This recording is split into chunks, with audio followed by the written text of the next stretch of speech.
Okey, atas permintaan ramai saya akan tunjukkan cara-cara plucking lagu Rosa, Hati Ini Telah Kau Sakiti.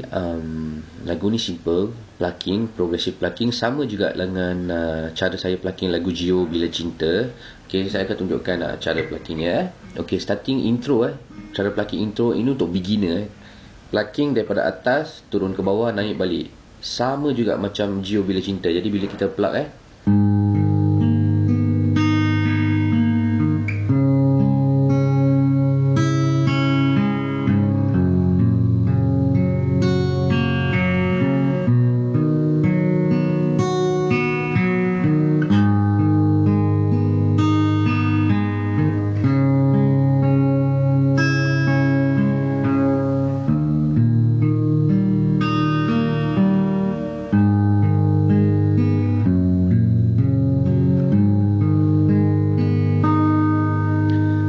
jadi bila dengan chord saya cakap dengan chord A minor, D minor, G, C, A minor balik, D minor, A minor, E,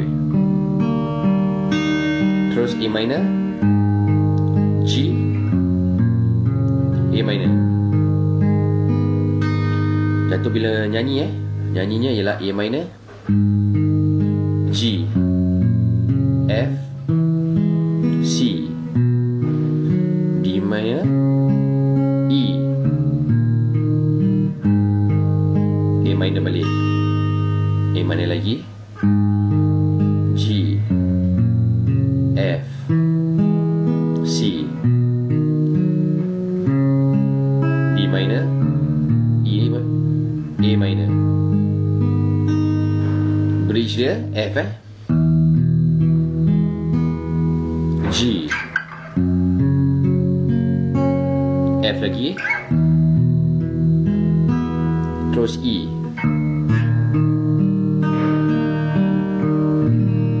Nampak plucking dia turun naik macam biasa juga. Okey, bila kita nyanyi dengan nyanyian jangan pernah katakan bahwa cintamu hanyalah untukku, karena kini kau telah membaginya. Maafkan jika memang kini harus ku tinggalkan dirimu, karena hatiku selalu kau lukai. Tak ada lagi yang bisa ku lakukan tanpamu. Ku hanya bisa mengatakan apa yang ku rasa. Okey, dapat turun naik.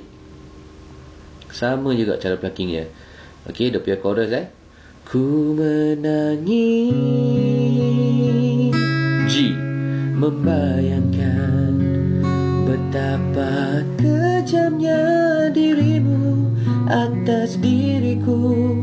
Kau duakan cinta ini, kau pergi bersamanya.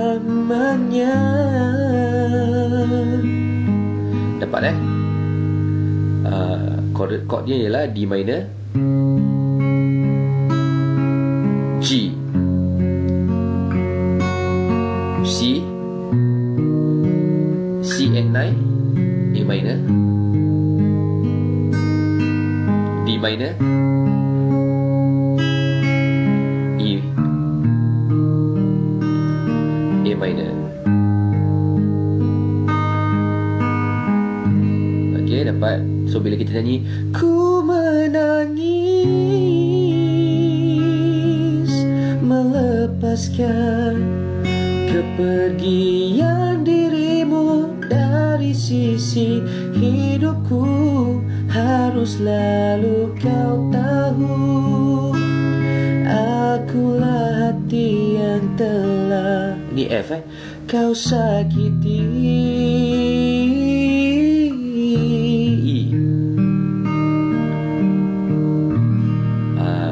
macam gitulah cara plucking dia. Lagu ni senang, okay? Turun naik macam gitu je plucking dia. Ikut nyanyian dengan plug sama juga. Nak kena tengok video ni 2-3 kali lah, jadi awak faham plucking dia macam mana. Okay, selamat mencuba.